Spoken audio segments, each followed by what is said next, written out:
News चल रही है 2 अगस्त को सरकार ने बिटकॉइन जारी कर दिया। आपके जेबों में पैसा नहीं रहेगा, सारा पैसा कंट्री का डिजिटल होने जा रहा है। इन सब बातों में कितनी सच्चाई है, इस वीडियो में विशेष रूप से जानेंगे। साथ ही कॉम्पिटिटिव एग्ज़ाम में इस तरह के सवाल पूछे जा सकते हैं, इसलिए उस पर भी ध्यान इंगित करेंगे आप लोग। 2 अगस्त को प्रधानमंत्री के द्वारा देश में ई-रुपीज लॉन्च किया गया। यह ना कोई बिटकॉइन है, ना आपके जेबों से पैसा जाएगा। आगे इस सिलसिले में बात करेंगे। यह मात्र है कि सरकार द्वारा विभिन्न योजनाओं में जो पैसा दिया जाता है, इसमें लूप होल्स काफ़ी हैं। जो अंतिम व्यक्ति जिसके लिए पैसा दिया जाता है उस तक पैसा पहुंचता नहीं। अगर पहुंच भी जाए तो जिस काम के लिए दिया जाता है वह काम न हो करके वह पैसा को किसी और काम में लगा देता है। इसी सब मद्देनजर रखते हुए सरकार ने यह स्कीम लॉन्च किया है। अब जानते हैं कि आखिर यह पूरा स्कीम क्या है। यह एक इलेक्ट्रॉनिक वाउचर है। इसे national payment corporation of India, जिसका शॉर्ट फॉर्म में नाम है NPCI, ने तैयार किया है।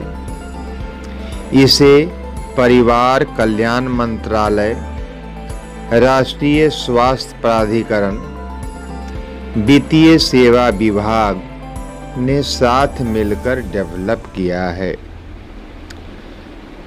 पहले आप कैश किसी को दे सकते थे, खुद भी खरीदारी कर सकते थे। फिर कार्ड का ज़माना आया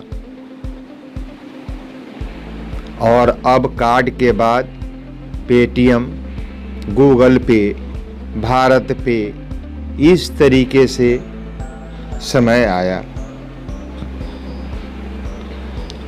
इन सभी व्यवस्थाओं में एक बात कॉमन थी, कोई शख्स अपने पास उपलब्ध पैसा को ही खर्च कर सकता है। ई वाउचर भी, ई-रुपीज भी एक तरह का वाउचर ही है, जिसमें एक तय निश्चित रकम जारी की जाती है जो कि किसी विशेष मद या किसी व्यवस्था के लिए होगी। यह उसी व्यवस्था में खर्च की जा सकती है।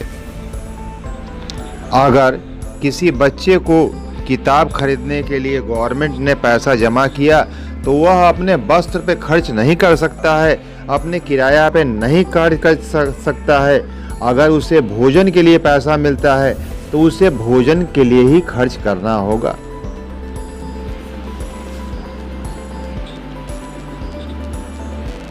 दूसरी रूप में इस बात को ये समझ लें कि सरकार ने जिस योजना के लिए पैसा दिया है उस पैसा को आपको उसी योजना में खर्च करना होगा।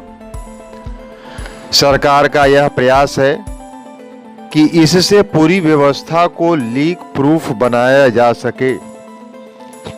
लेकिन हम लोग भारत के निवासी हैं और भारत ही नहीं पूरे दुनिया में एक यह प्रचलन आम है कि जिसका जन्म होता है उसकी मृत्यु की निश्चित तारीख उसी दिन निश्चित हो जाती है। तो फ्रॉड करने वाले इस व्यवस्था में भी लूप होल निकाल ही लेंगे। और मैं समझता हूं कि कुछ लूप होल ऐसे हैं जो कि जिसका मैं चर्चा नहीं करूंगा, वह उचित नहीं है। कुछ लूप होल हैं जो कि लोग निकाल लेंगे। आने वाले समय में आप इसे देखेंगे। फिर भी योजना तारीफ के काबिल है। मात्र और बाल कल्याण योजना जो कवर किया गया है, इसके द्वारा दवा उपलब्ध कराने में, टीबी उन्मूलन कार्यक्रम में, जन आरोग्य में, खाद्य या गैस सहित कोई भी सब्सिडी में, यहाँ तक कि जो सरकारी पैसा घरों बनाने में, नल जल योजना में या उज्ज्वला योजना में, विभिन्न योजनाओं में जो दिया जाता है, उसके जगह पर एक पैसा कैश आपके बैंक में आता था, वह कैश बैंक में ना आकर के एक बैंकों के द्वारा एक वाउचर दिया जाएगा और वह वाउचर आप उसी मद में, वह जो पूरे सिस्टम में वह लोड कर दिया जाएगा कंप्यूटराइज्ड, और उसको आप स्कैन कर करके काम कर सकते हैं।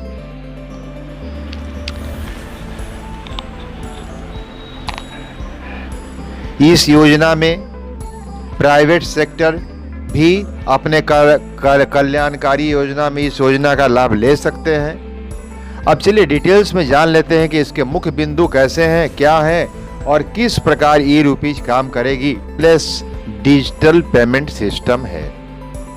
नंबर 2, मोबाइल पर लाभार्थी को यह भेजा जाएगा ई वाउचर। इसकी दूसरी कॉपी 2 कॉपियों में होगा। इसकी दूसरी कॉपी जहां से आपको लाभ लेना है उसके पास रहेगी, दोनों मैच होगा तभी पैसा ट्रांसफर होगा। QR code means quick response code और SMS स्ट्रिंग पर आधारित होगा। QR कोड जिनके पास एंड्रॉयड फोन है उनके लिए QR कोड, और जिनके पास एंड्रॉयड फोन नहीं है, बटन वाला फोन है उनके लिए SMS स्ट्रिंग प्रणाली। नंबर 4, भुगतान के लिए card, digital payment app, online banking या इंटरनेट की जरूरत नहीं है। लेन देन पूरा होने के बाद ही सर्विस प्रोवाइडर को पेमेंट होगा। ऐसा नहीं होगा कि सर्विस प्रोवाइडर ने आपको सामान कुछ दिया नहीं और पैसा स्कैन कर करके अपने अकाउंट में रख लिया। आगे, यह एक प्रीपेड रकम है। इससे ऐसा नहीं है कि बिल बना के दीजिए, बिल पास होगा, जो पुरानी व्यवस्था थी। जब बिल पास होगा तो विभिन्न ट्रेजरी में जाएगा, ट्रेजरी में कैश होगा, फिर पेमेंट होगा। ऐसा कुछ भी नहीं है। जैसे ही आप इसको स्कैन करेंगे तुरंत का तुरंत पेमेंट। तो इस व्यवस्था से सरकार ने मिडिल मैन को समाप्त करने का प्रयास किया है, और प्रयास ये है कि जो भी सरकार द्वारा राशि जारी की जाए वह आप तक पहुंचे। भारतीय संविधान में सरकार को माना गया कि यहाँ की सरकार एक लोक कल्याणकारी या जन कल्याणकारी काम करना होगा। तो ऐसा नहीं है कि अभी बीजेपी की गवर्नमेंट है तो बीजेपी में ये स्कीम है, मान लीजिए कि इसके बाद में कोई और गवर्नमेंट आएगी वह स्कीम बदल देगी, फिर कोई गवर्नमेंट आएगी वह स्कीम बदल देगी। सभी की सरकारों की अलग अलग कुछ नीतियां हो सकती हैं, लेकिन मूलतः इनको संविधान निहित प्रावधानों के तहत ही काम करना होगा। इसलिए यह एक सार्थक प्रयास है, और इसमें जो लीकेजेज होती थी, सरकारी पैसा में बंदरबाट होता था, उसे कुछ हद तक दूर करने का प्रयास किया गया है। अब देखना यह है कि यह कहां तक सफल हो पाती है, क्योंकि हमारे देश में ही नहीं पूरे दुनिया में कैसे चोरी किया जाए यह अकल लोगों में बहुत ज़्यादा होती है।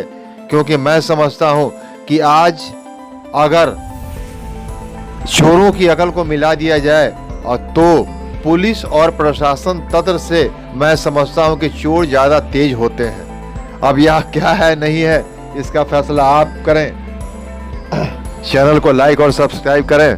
मिलते हैं नेक्स्ट वीडियो।